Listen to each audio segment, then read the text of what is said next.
বই বই পড়লে যে জ্ঞান অর্জন হয় শুধু এটা ঠিক না। আমি মনে করি বই পড়লে মানুষের থিঙ্কিং প্যাটার্নটা চেঞ্জ হয়, মানুষ পজিটিভলি সবকিছু নিতে শেখে। আর তাছাড়া বই পড়লে জ্ঞান অর্জন হয়, এটা সত্যি কথা, যেটা আপনার কাছ থেকে কেউ নিতে পারবে না। বই পড়া আছে মানসিক শান্তির একটা অন্যতম উৎস। সো কেন বই নিয়ে কথা বলতেছি আজকে? আমি আমার লাইফের কয়েকটা কয়েকটা শিক্ষা মানে এডুকেশন, আর কয়েকটা কয়েকটা না, একটা জিনিস নিয়ে কথা বলবো যেটা আমি এই বইটা থেকে শিখেছি। এই বইটার নাম হলো love your life not theirs. এটার অথর আছে র্যাশেল রামজি। র্যাশেল রামজি অনেক পপুলার একজন রাইটার। সো আমি এই বইটা 3 বার পড়েছি, আমার এত ভালো লাগছে। আর আমি যে বইটা আর কি ভালো লাগে আমি সেটা বারবার পড়ি। কেন পড়ি? আমি পড়ি এই জন্য যে যতবার একটা বই যতবার পড়া হয় ততবার নতুন নতুন জিনিস শেখা যায়। সো এই বইটা আমি যখন প্রথমবার পড়ছিলাম তখন আমার একটা জিনিস ক্লিক করছিল। ক্লিকটা হলো, আমরা সমাজের চোখে রিচ সাজার জন্য, শো অফ করার জন্য লোন করে অনেক কিছু করি। ক্রেডিট কার্ড দিয়ে ক্রেডিট কার্ডে শপিং করে সোয়াইপ করে শপিং করি।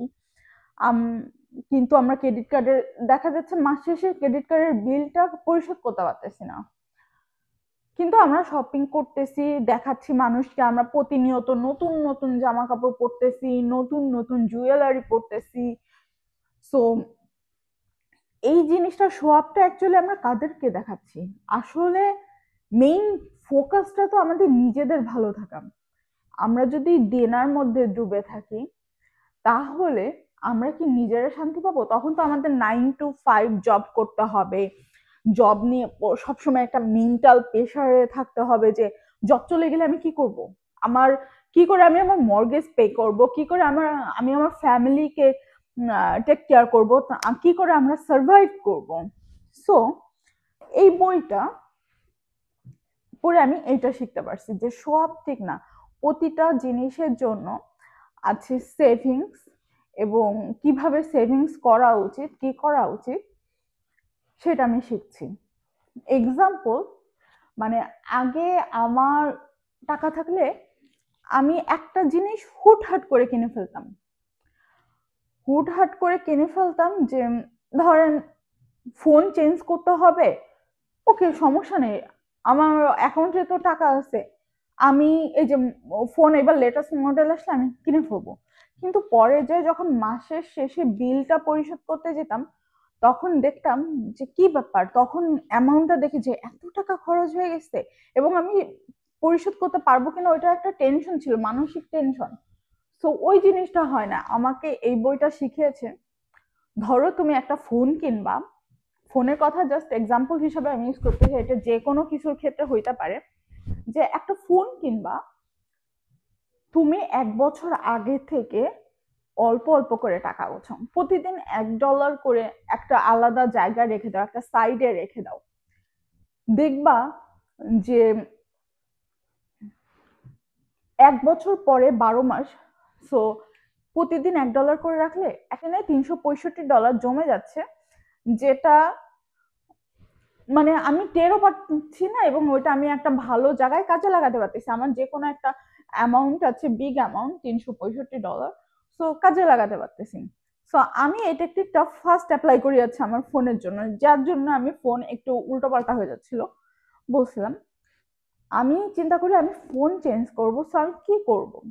সো আমি স্টার্ট করি প্রতি মাসে $50 থেকে $100, কোনো মাসে আমার যদি হয় আমি অনলাইন একটা ব্যাংক আলাদা একটা অ্যাকাউন্ট খুলি। সো অ্যাকাউন্ট খুলে আমি $100 বা $50 যেটা আমার থাকে এক্সট্রা, সেটা আমি ওইখানে রেখে দিই, যে আমি 1 বছর পরে যে ফোন কিনবো। যখন আমি ফোন চেঞ্জ করি, গেস হোয়াট, আমি দেখতে পাই আমার ফোনের যে প্রাইসটা লাগবে তার থেকে বেশি জমা হয়ে গেছে, এবং সেটা দিয়ে যখন আমি ফোনটা কিনি আমার কিন্তু ওই চিন্তাটা করা লাগলো না যে আমার এত টাকা খরচ হচ্ছে, ফট করে 1,000 $1,500 চলে যাচ্ছে একটা ফোনের পিছনে, আমি কি করে ম্যানেজ করব, কি করে সার্ভাইভ করব ফুল মান্থ।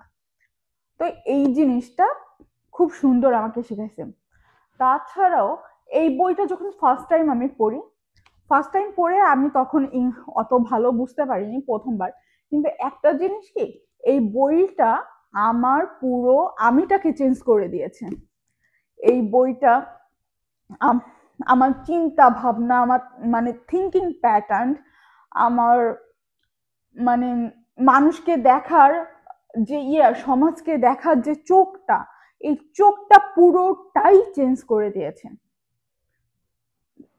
আমি এই জন্য এই বইটা আমি বারবার পড়ি, কারণ এইটা আমার লাইফের বেস্ট বই, এবং আমি মনে হয় 3বার পড়া হয়ে গেছে, আমি আরো পড়বো। আরো একটা জিনিস আমি শিখছি যে আমাদের বাবা মা, স্পেশালি আমরা বাঙালিরা যারা আছি, আমাদের বাবা মার সম্পত্তিতে আমরা মানে খুব করে থাকি যে বাবা মার পরে তো আমরাই উত্তরাধিকারী হব, আমরাই সম্পত্তি পাবো, এ করবো, এই নিয়ে আছে। ভাই বোনদের মধ্যে এখন অনেক মারামারিও হচ্ছে, কেস কামারি হচ্ছে। সো জিনিসটা ঠিক না। অ্যাকচুয়ালি বাবা মারা অনেক কষ্ট করছে ওই প্রপার্টিটা তৈরি করার জন্য, আর্ন করার জন্য।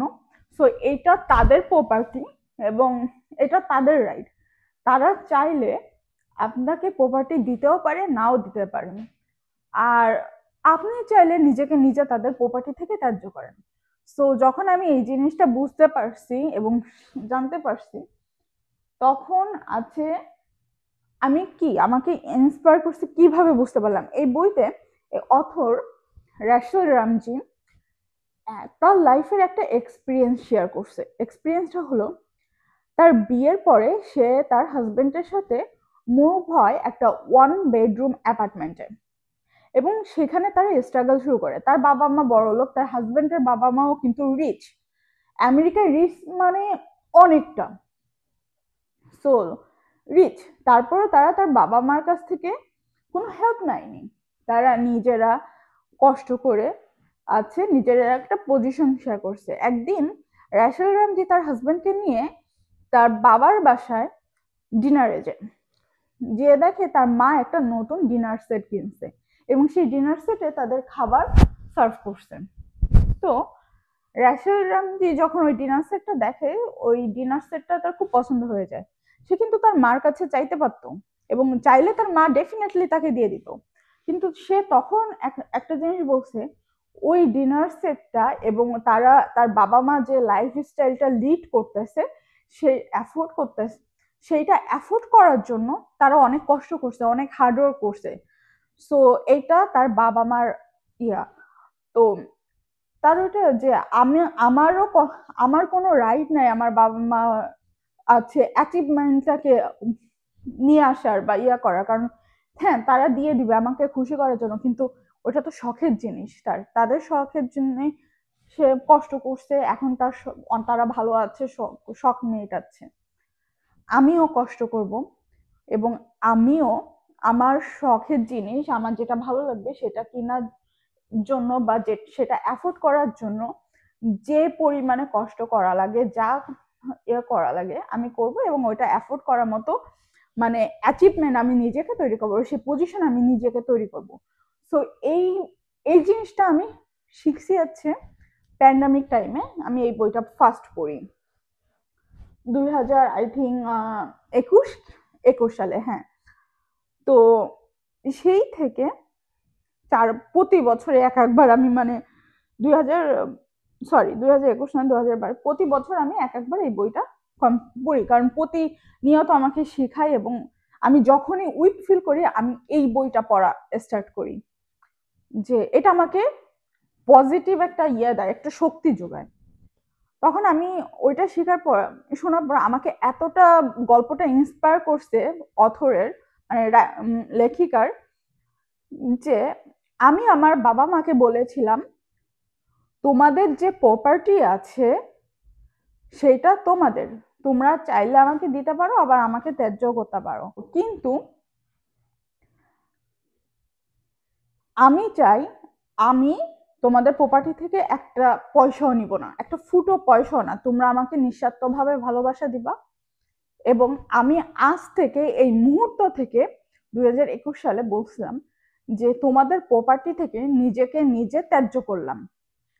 তারপর থেকে আমার বাবা মার কাছে আমি কোনোদিন কিছু চাইনি, নিজে কষ্ট করছি, নিজেই করছি। হ্যাঁ, আমি আমার বাবা মাকে দিচ্ছি, কিন্তু কোনোদিন চাইনি, এবং তাদের প্রপার্টি থেকে আমি কোনো কিছু এক্সপেকটেশনও রাখি না। আর কি বলবো, এই জন্য আমি বলতেছি যে আমরা যারা আছি, প্লিজ লেখাপড়া শেখেন, নিজেকে যোগ্য তৈরি করেন। যে এই অপেক্ষায় থাকবেন না যে বাবা মার প্রপার্টি, বাবা মার অবর্তমানে তো আমরাই পাবো, আমাদের ফিউচারের চিন্তা ফিউচার হয়ে যাবে। বা নিজেদের সন্তানকে কখনো এইটা শিক্ষা দিবেন না, বা এবার তাদের এডুকেশন দেন, তাদের একটা ভালো এডুকেশন দেন, তাদের নিঃস্বার্থভাবে ভালোবাসা দেন। তারাও কোনোদিন আপনার প্রপার্টি ভাগের জন্য অপেক্ষা করবে না, বা তার ভাই বোনকে ঠকাবে না, মারামারি কেচকামারি হবে না। সো এই জিনিসটা খুবই ইম্পর্টেন্ট আজকের এই সমাজটায়, যে এই জিনিসটা খুবই চলতেছে। তো আমি বলবো যাদের যাদের সম্ভব, যারা একটু ইংলিশ বোঝেন, ইংলিশ বই পড়তে পছন্দ করেন, তারা অবশ্যই এই যে লাভ your life not that's is not recommendation, actually আমার ভালো লাগছে তাই আমি বললাম, তারা অবশ্যই এই বইটা পড়তে পারেন, ইচ্ছা আপনাদের ইচ্ছা। বাট যদি নাও পড়েন, নিজের সন্তানকে শিক্ষা দেন, ভালো স্কুলে ভালো এডুকেশন দেন, তাদেরকে এমনভাবে গড়ে তুলুন তারা যেন কখনো আপনার অ্যাচিভমেন্ট, আপনার প্রপার্টি সেইটা লোভ না করে, এবং সেটার আশায় বসে না থাকে যে আপনি কবে, বুঝে দেখেন, আপনি কবে এক্সপায়ার হবেন এবং তারা ওইটা ভোগ করবে, এই আশাটা যেন তারা না করে। প্লিজ খেয়াল রাখবেন। আর সন্তানকে অবশ্যই অবশ্যই নিঃস্বার্থ ভালোবাসা আর একটা ভালো এডুকেশন, সন্তানকে অনেক এডুকেশন দিন, এটাই হচ্ছে মেইন কথা। তাহলে তারা কখনোই আপনার প্রপার্টির মহতাজ হবে না।